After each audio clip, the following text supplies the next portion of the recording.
আসছে 6 ফুট 4 ইঞ্চির বেশি উচ্চতার দানব জিদান ইউসুফ। লাল সবুজের জার্সি গায়ে লড়াইয়ের ময়দানে নামতে প্রস্তুত ম্যানচেস্টার ইউনাইটেড থেকে উঠে আসা অ্যাডাম আব্বাসও। গোটা এশিয়াকে চ্যালেঞ্জ জানাতে প্রস্তুত হচ্ছে বাংলাদেশ ফুটবল দল। সাফজয়ী রোনালদোর কোচ কথা দিয়েছিলেন 2034 সালে সৌদি বিশ্বকাপে অংশ নিবে বাংলাদেশ, আর সে লক্ষ্যে দলকে প্রস্তুত করছে তারা। হামজার ফেরার পরে বাংলার ফুটবলে বইছে জোয়ার, তবে বাধা ছিল একটা ব্যালেন্স টিম তৈরি করার।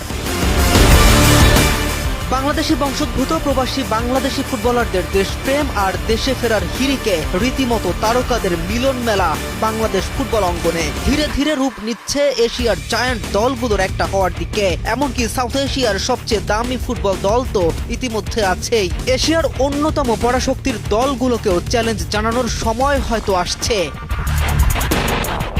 জামাল ভুঁইয়া যখন ডেনমার্ক ছেড়ে বাংলাদেশের হয়ে খেলতে এসেছিলেন, অনেকের হাস্যরসের শিকারও হতে হয়েছে বাংলাদেশ ক্যাপ্টেনকে, তবে তিনি হাল ছাড়েননি। এরপরে হামজার ঐতিহাসিক আগমনের পরে একে একে সমিত সোম, ফাহমিদুল, কিউবা মিচেল, জায়ান আহমেদ থেকে শুরু করে সুলিভান ব্রাদার্স, ট্রেভর ইসলাম আর এখন জিদান ইউসুফ ও অ্যাডাম আব্বাসের আসার অপেক্ষায়। লন্ডনে জন্ম নেয়া জিদানের বয়স মাত্র 18। এই বয়সে তার উচ্চতা ছাড়িয়ে গেছে 6 ফুট 4 ইঞ্চিরও বেশি। যেমন দানবীয় শরীর, তেমন পোক্ত তার ডিফেন্স। তাকে ফাঁকি দিয়ে প্রতিপক্ষের বল নিয়ে এগিয়ে যাওয়া অনেকটা কঠিন।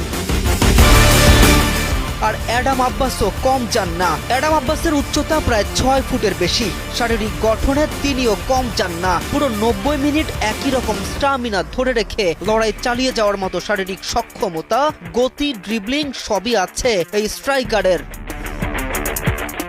ইতিমধ্যে তাদের পাসপোর্ট তৈরির কাজ গুছিয়ে ফেলেছে বলে জানিয়েছে বাফুফের সহ সভাপতি ফাহাদ করিম। আসন্ন অনূর্ধ্ব 20 এএফসি এশিয়ান কাপ বাছাই পর্বের ম্যাচগুলোতে মাঠে নামতে পারে এই দুই তারকা।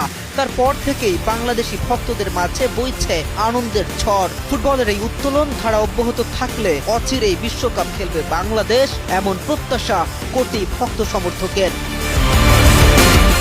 কে এম রাফিন, নিউজ 24।